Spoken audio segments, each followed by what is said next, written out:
Hi there, my name is Robert, and I basically am now coming up to 50. I suffered with health anxiety very, very extremely for over 15 years when I was around 25 to about 40. And I've been just over, well, 10 years free of it, completely free of it. And I wanted to share with you a bit of the journey on the way, just in case you're in the same position that I was. And I want to try and save you some of the years that I lost from it. So I would actually go and search, for health anxiety related things, maybe for 5, 6 hours a day. I'm not even joking. It was like crazy. I would also go and spend money on tests, a lot of money that I didn't have at the time. I'd go back to doctors. I was completely obsessed. And I read books, so many books on health. I read books on the fear of dying, which were what I thought was, kind of where it stemmed from. And then, anyway, at the end of it, I actually realized that it wasn't a health anxiety that I was fighting. I was fighting the wrong thing. It was a pattern of thought. And that pattern of thought came out in other ways. If it wasn't health anxiety, if it wasn't that illness, it would be another illness. It could be, it moved on to the next one, to the next one, to the next one. And if it wasn't health anxiety, frankly, it would be something else as well. So I had to reverse the way that I thought. All the time, I wanted a complicated version to this. I wanted a complicated answer because it was a complicated thing to me. And there really wasn't that, at the end of it. And that's going through lots and lots of books, going through counseling, searching on Google, which is definitely not, you're not going to find your answer there. And all kinds of things. And what actually in the end worked was simple CBT, which is cognitive behavioral therapy, but in a way that I could actually do it immediately and understand it and get results immediately, not in a way that was complicated for me or wishy-washy I couldn't understand. So I've effectively wrote a book which is currently 99p on pre-order, and it's my story and it's about the method that I created. Um, it took me 10 years to actually write this because I don't really want to do this, like genuinely. And I know it looks like I do this. I've got a book and I'm promoting it. I've got a business that's perfectly good. But I felt like I should do this because this is something I really understand deeply. So, again, if you're suffering from health anxiety, or probably any form of anxiety for that matter, I do believe that you'll get something out of this. So what I want to do now is I just want to show you a little bit about how something that I would have gone down in the past. So this is a bit of a going back in time for me as to how I'd have done things, and I want to show you then a bit of the science behind why I believe my method works, and it's very quick and easy to implement. So I'm going to try and be as concise as possible. Do bear with me. As I say, this is not rehearsed or planned. It's just purely something that I think will help you. And as I say, book's 99p. It's not ever going to be any more than that. So, it's not really, I don't think I'm going to get rich out of this, but I do want to put it out there. So let me just show you. So basically what happens is if you get a bad cold, blah, blah, blah, you say you put in night sweats, for example. This was night sweats was a killer for me. Like, I remember anything that had night sweats, I was like, oh my God, I'm going to die. I've got night sweats. Um, Night sweats, diseases, something like that. And what comes up is everything that you get when you do this sort of thing is going to be it's going to have everything from the flu to the worst things. And you can see here, night sweats can be a symptom of various medical conditions. These include tuberculosis, HIV, AIDS, lymphoma, leukemia, hypothyroidism, blah, blah, blah, right? Obstructive sleep apnea. Now, all of those can pretty much kill you, right? Honestly, the fact is, night sweats can also be caused by having your bed actually way too hot. So you're actually wrapping yourself up in a blanket like way too hot. You actually, potentially had a fever. So your body's sweating it out. There's so many things that cause night sweats that have nothing to do with this. But you see the rabbit hole I immediately go down because, this is kind of, what you see. Now, and then therefore you now go into the other thing. So I might then go on to the next part of it. Again, night sweats causes anxiety or blah blah blah, carcinoid tumors, like you name it, all the bad stuff's there. Now, if I want to say the next things I might go down, I'm not going to do it all because I don't want to drag you into this sort of state if you're already near there already. But effectively, the next thing I could do is say, what are the weight? Or I might go for what are the symptoms of, I don't know, cancer, for example, with those things. And they might say, oh well, weight loss or weight gain for that matter, or bloating, or you know, or something or another, or bad stomach, which most people have that are anxious anyway. Most, literally, they call it anxious stomach for a reason. So if it's like, so I'm going to be like tick, oh, have I lost weight? Oh, I don't know, that's possible. I have felt a bit more tired lately. I have got the night sweats. I have got this.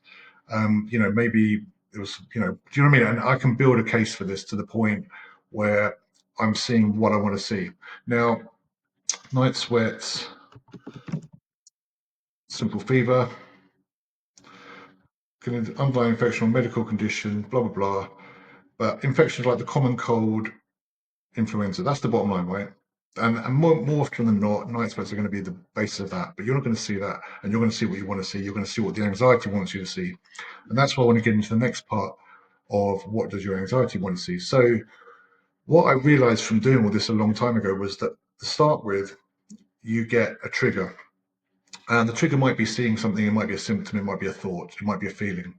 That leads you to fight or flight. Now, the fight or flight response is going to increase your heart rate. It's going to increase the anxiety, designed for a reason, to actually evade, or fight the threat in front of you. But in our case, the threat is something else. So now that maybe we see a symptom on television, we go and search it. We've got very heightened awareness at this point. After all, there must be something wrong. Okay, there is some. We believe there must be something wrong, so we have to now justify that. So we go and we find the thing. We go deeper down the rabbit hole. This must be it. After all, we're heightened. We had the trigger. We had the issues, and now we're actually self-fulfilling bias with what we're seeing to actually make this correct and make this concrete. So after all, now we have to have this. And you go down this rabbit hole. There is no outside reason. It's all gone. You're now in a loop of actually self-fulfilling prophecies of things where you're searching for things to make your case stronger for what for that thing, because after all there's something wrong. Now the next thing you do is you go to the doctor, you have the tests. Hopefully, if you don't, you should. Well, that's the first thing. Do the tests, and the doctor does the test. He says, no, there's nothing wrong. You have nothing to worry about. Come back if it's this or this. But you don't believe that, because after all, there's something wrong. So you go back, you look. Maybe you missed it.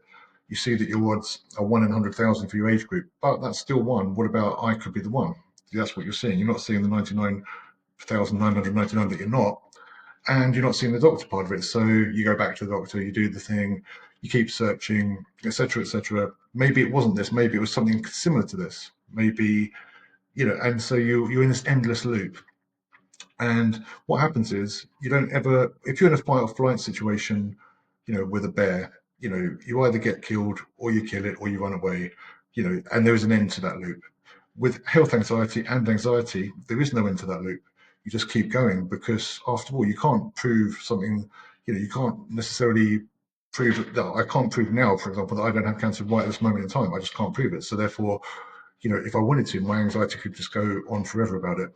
So what I suggested was, and this is what really worked for me, and it's very important, and it's on the basis of the book. So the book is my story, and it's also the method that I got at the end of it that really worked, and all the other stuff in between. So it's very, very raw, very hard to write, and I wasted 15 years, over £15,000 in medical fees, and much, much, much more in life hours in terms of wasted things that I could have done. So I don't want you to do that. But anyway, back to the method. The method is I want you to start seeing things as the observer rather than you. So if the thought comes, observe it, see it, notice it. Does that thought need any action? The action could be go and get a test, go to the doctor. If it does, take the action immediately, book the test, do whatever you need to do immediately, and then flip the thought to something else. And that something else could be absolutely anything. It could be go for a walk, it could be the sport on TV, the news, whatever, but flip it. If it doesn't need any action, aka you've done the test, you've been to the doctor, etc., whatever, you flip the thought immediately. So thought, you see the thought, does it need action? Yes, no. Take the action if it does, flip the thought. If it doesn't need action, just flip the thought. And then after that, very importantly, just say to yourself, thanks for looking after me, subconscious mind. I really appreciate it. I've done everything I can and everything's under control. And that's a 4-step process, which sounds ultra simple, right? And you probably want a massive, great answer, about everything that's wrong, etc. But that really does a lot of things. First of all, you become the watcher of the thought. Secondly, you take the action that's needed, if it's needed. So you're not trying to avoid action. You're not sort of saying, "Oh, just flip a thought away," but you're taking action when it's needed, and if it's not, you're flipping the thought away. Thirdly, you are now thanking your subconscious, and you're actually closing that loop, that subconscious gap, which is basically saying, there isn't, you're closing that fight or flight loop. And you, by repeatedly doing that, what happens is you actually start seeing the repetitive thoughts, and you can do it in a matter of seconds. Repetitive thought comes, nope, same flip, thank you, appreciate you what you're doing for me, but no. And you start to see progress immediately with that. And you won't reverse it overnight because this maybe took years or maybe it's ingrained in you, but you will see improvement quickly. And you will eventually, in my opinion, like cure repetitive thinking, health anxiety, and all of these different things with this simple method. But also, you're going to take action because you have to take action. Like, you need to go to the doctor if sometimes you need to get a test sometimes. I used to avoid tests and things for months and months and months and put myself through such unnecessary turmoil. And in the end, I'd get the test, and it still wasn't enough sometimes. And sometimes I'd get a relief. And I just kind of got addicted to the pattern, I think, as well. The patterns that I was thinking were terrible. And, if you think of anything else, think of this as your mind's pattern. And health anxiety is just something that's fitting into that pattern. If it wasn't this, ask yourself honestly, have I ever been anxious about other things?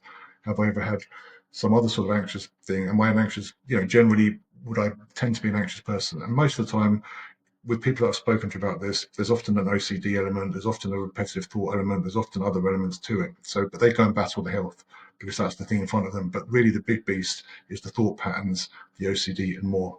So, anyway, that's kind of what it is, rooted in science. It isn't just woo-woo, wishy-washy. It is ultra simple. You don't need to buy the book. The book's got my whole story in it about all the crazy stuff that I did, all the things that I went through. It can be quite funny. It's it's pretty mad looking back at it.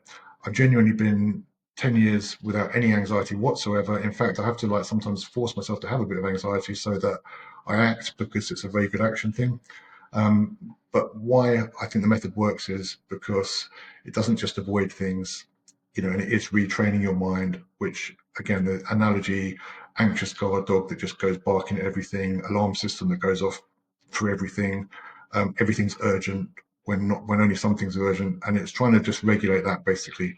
Eventually, what happens is the thoughts stop coming because they're not getting answered in the way that they want to be. So the thought about, oh, I must be old, stops coming because after all, you're not giving it the attention. So it just realizes it's not relevant anymore because your subconscious mind is trying to protect you. That's the bottom line. It's a good thing. It's not, it's not like this evil health anxiety. I hate it. This is our body and mind trying to protect us and to keep us safe.